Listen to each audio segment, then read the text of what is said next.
Good evening friends, मैं अंकित आपके अपने ही चैनल अंकित टेक्निकल एनालिसिस में आप सबका बहुत बहुत स्वागत करता हूं। एक आईपीओ ओपन होने जा रहा है 27 को यानी परसों।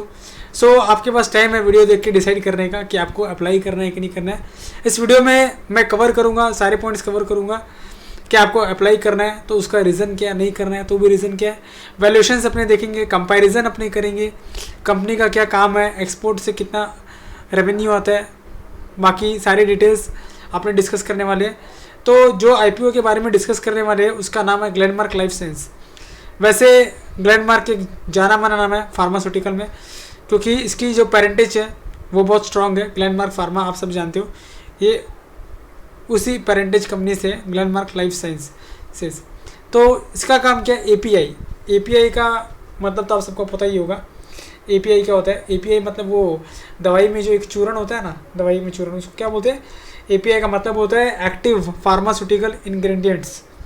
मतलब जो कंपनी कहाँ काम आती है वो सब कुछ अपने रीड करने वाले कि ये सब चीज़ें कहाँ काम आती है।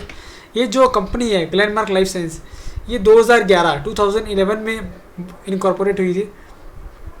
ये लीडिंग मैन्युफैक्चरर है एपीआई। और एपीआई आपको पता है कि एपीआई जो बहुत सीवियर और बड़े बड़े डिजीज़ होते हैं ना, इसकी जो दवाई है उसको कवर करने में काम आती है, मतलब उसके प्रोसेस में काम आती है, ठीक करने में। Cardiovascular disease, central nervous system, pain management and diabetes, gastro, ये सब एक मतलब बहुत नॉर्मल टाइप की बीमारी है। मतलब ये काफ़ी लोगों में इस तरह रहता है कि जैसे इसकी जो एपीआई है, जो ये चूर्ण बनता है, एक्टिव फार्मास्यूटिकल इंग्रेडिएंट्स, मतलब ये जो इसका जो वो रॉ मटेरियल होता है जो जिन दवाइयों में यूज़ होता है, तो वो कौन कौन से डिजीज़ में काम आती है? Cardiovascular disease, central nervous disease. तो ये जो सीवियर डिजीज़ होते हैं ना, मेरे बोलने का मतलब ये जो जिन लोगों में ये सीवियर डिजीज़ होता है ना, उन लोगों के बहुत काम आता है। तो ये वैसे बहुत ऐसी कंपनी है कि देखो, फार्मास्यूटिकल कंपनी, आपको पता है कि जब से कोविड-19 आया है उसके बाद फार्मास्यूटिकल कंपनियाँ काफ़ी चल रही है। तो ग्लेनमार्क वैसे भी एक जाना माना नाम है। दूसरा क्या, इसका प्रोडक्ट्स खाली इंडिया में ही नहीं बिकता है, सिर्फ लिखा हुआ है यहाँ पे its products are being sold in India and also exported. बाहर की जो मल्टीपल कंट्रीज़ है, यूरोप है, नॉर्थ अमेरिका है, लैटिन अमेरिका है, जापान है, एक्सेट्रा, बाकी सब जगह। इसके प्लांट्स कहाँ है? इसके प्लांट्स 2 स्टेट में। पहला तो गुजरात में अंकलेश्वर और दहेज में, बाकी महाराष्ट्र में। और महाराष्ट्र में कहाँ है? मोहोल और कुरकुम। तो और इसकी जो कैपेसिटी है वो 725 किलोलीटर्स की है। वो दिसंबर का डेटा है, दिसंबर 2020 तक का। कंपनी की स्ट्रेंथ क्या है वो आप सबको वैसे पता चली गया कि एपीआई में जो सीवियर डिजीज़ है, सीवीएस, सीएनएस, डायबिटीज़। सीवीएस मतलब वही कार्डियोवास्कुलर, यहाँ पे लिखा हुआ है कार्डियोवास्कुलर डिजीज़ है। CNS central nervous system disease है, डायबिटीज़ है, और पेन मैनेजमेंट। बाकी चारों जो बाहर की कंट्री में एक्सपोर्ट करती है वो मैंने आपको बता ही दिया।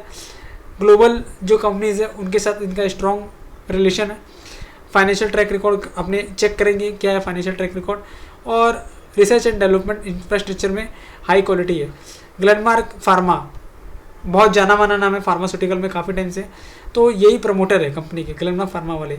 वही अपने एक बार कंपनी के फाइनेंशियल्स में है ना, तो आपको पता चलेगा कि टोटल एसेट्स है वो 31 मार्च 2019 को 14,753 था, फिर 17,256 हुआ, और अभी 19,970।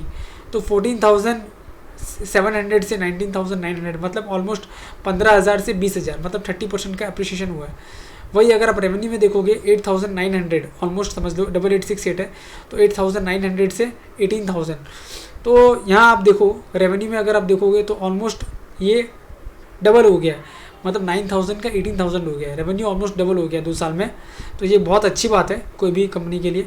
और प्रॉफिट आफ्टर टैक्स, बाकी सारे एक्सपेंसेस वगैरह कट करके जो नेट हाथ में आता है, सारे टैक्स वगैरह देने के बाद जो प्रॉफिट हाथ में आता है वो 19,555 था, मतलब 2,000 मिलियन के आसपास था, जो कि 3,500 हो गया, मतलब 1,500, मतलब ऑलमोस्ट 75% की ग्रोथ पैट में हुई है 2 साल में। ये अपने को फाइनेंशियल्स तो बहुत अच्छे हैं, देख के पता चल रहा है। कंपनी कोई भी लाती है तो उसका कोई ना कोई ऑब्जेक्ट जरूर रहता है आईपीओ लाने के पीछे, कि उसका कोई ना कोई रीज़न जरूर रहता है। तो इस कंपनी का क्या रीज़न है कि to make payment of outstanding purchase consideration to promoter for the spin off API business from promoter into the company. ठीक है, फाइनेंशियल एक्सपेंडिचर कुछ मीट करने कंपनी का डिटेल अगर अपने देखें तो आईपीओ कब ओपन हो रहा है, आईपीओ ओपन हो रहा है 27 को, 27 जुलाई को। आज 25 है और कल मंडे है, मंडे को नहीं ट्यूसडे से ओपन होगा, ट्यूसडे वेडनेसडे एंड थर्सडे 3 दिन है आपके पास। कंपनी का जो फेस वैल्यू है वो 2 रुपीज़ है, प्राइस बैंड 695 से 720 है और मार्केट का लॉट साइज है वो 20 है। तो एक लॉट के लिए अगर आप अप्लाई करते हो तो 14,400 का अमाउंट आएगा आपका। तो मैं आपको बोलूँगा कि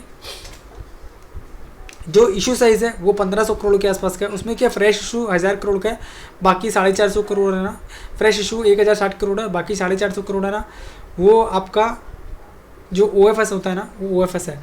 सबसे पहले कंपनी में अप्लाई करना है कि नहीं करना है, उसके लिए सबसे ज़रूरी जो चीज़ चेक करना है कि उसका जो PE रेशियो है कंपैरेटिवली टू उसके जो कंपैरेटिवली की जो कंपनियाँ हैं। तो ये एक वेबसाइट से मेरे को डेटा मिला है, उस हिसाब से मैं आपको बता रहा हूँ। देखो रिजर्वेशन कितना है, QIB के लिए 50%, रिटेल के लिए 35%, NIA के लिए 15% है और बाकी यहाँ पे सब कुछ वही लिखा हुआ है जो मैंने आपको ऑलरेडी बता दिया है। तो यहाँ पे आप देख सकते हो रिटर्न ऑन नेटवर्थ भी आप देख सकते हो कैसा था, EPS क्या था 25 था, फिर अर्निंग पर शेयर 25 था, फिर 29 हुआ 2020 में, फिर 32 हुआ, ये भी ग्रोथ में है। तो वैसे रेवेन्यू के बारे में बाकी सब कुछ अपने डिस्कस कर चुके हैं।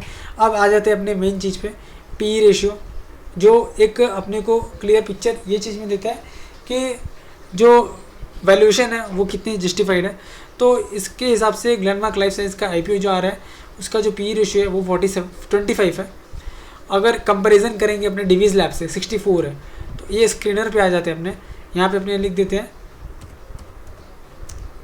डिवीज़ लैब, एक बार क्रॉस चेक कर लेते हैं तो क्या अपने को पता चल जाएगा कि डिवीज़ लैब का PE रेशियो क्या है। तो यहाँ साफ साफ लिखा हुआ आ रहा है 64.6 है, थोड़ा सा ऊपर नीचे रहेगा, देखिए 64.6 है और यहाँ पे दिया 64। फिर लॉरस लैब का 37 है, ये देखो सबसे वैसे देखो तो सबसे सस्ता है, डिवीज़ लैब का 64 है, लॉरस लैब का 37 है, आरटी ड्रग्स का एक इसके बराबर में चल रहा है 24, सोलारा एक्टिव का भी 26 है, शिल्पा मेडिकेयर का 33 है। तो वैसे देखो तो ठीक है, जो PE रेशियो है उस हिसाब से थोड़ी जगह इन्होंने छोड़ी है लिस्टिंग गेन के लिए। तो आपको अप्लाई करना चाहिए मेरे हिसाब से, एक ही अकाउंट से बहुत ज़्यादा नहीं, एक लॉट अप्लाई करो और ट्राई करो कि फैमिली अकाउंट से अप्लाई करो, ताकि डिफरेंट मतलब आपके फैमिली में अगर 5 लोग हैं या 6 डीमैट अकाउंट है तो अलग अलग से सबसे एक लॉट के लिए अप्लाई करो। IPO अगर लगे तो आपको देखो लिस्टिंग इसकी होगी 6 अगस्त को और आपको पता चलेगा, वो 3 तारीख को दिखा रहे हैं, कभी कभी 3 की जगह 4 भी हो जाता है, इस बात का ध्यान रखिएगा। और दूसरा आप IPO में अप्लाई कर सकते हो। जो लिस्टिंग गेन मैं एक्सपेक्ट कर रहा हूँ, आपको GR इंफ्रा और क्लीन साइंस जैसा 75% 100% जो गेन मिला था, या जोमेटो में जो इतना बड़ा गेन मिला था 70-75%, वैसा बहुत बड़ा गेन तो एक्सपेक्ट नहीं कर रहा हूँ। हाँ, लेकिन ये एक्सपेक्ट कर सकते हैं अपने कि 15 to 20% आपको लिस्टिंग गेन पॉसिबल है। तो उस हिसाब से आप IPO में अप्लाई कर सकते हो। ये मेरा टेक था, आशा करता हूँ आपको वीडियो अच्छा लगा होगा। वीडियो अच्छा लगे तो प्लीज़ वीडियो को लाइक करिएगा, चैनल का लिंक और इस वीडियो का लिंक मैक्सिमम लोगों तक शेयर करिएगा ताकि सबको एक IPO का इसका पता चले। और आपने चैनल सब्सक्राइब नहीं किया है तो ज़रूर सब्सक्राइब करिएगा। थैंक यू सो मच, आपका दिन बहुत अच्छा जाए।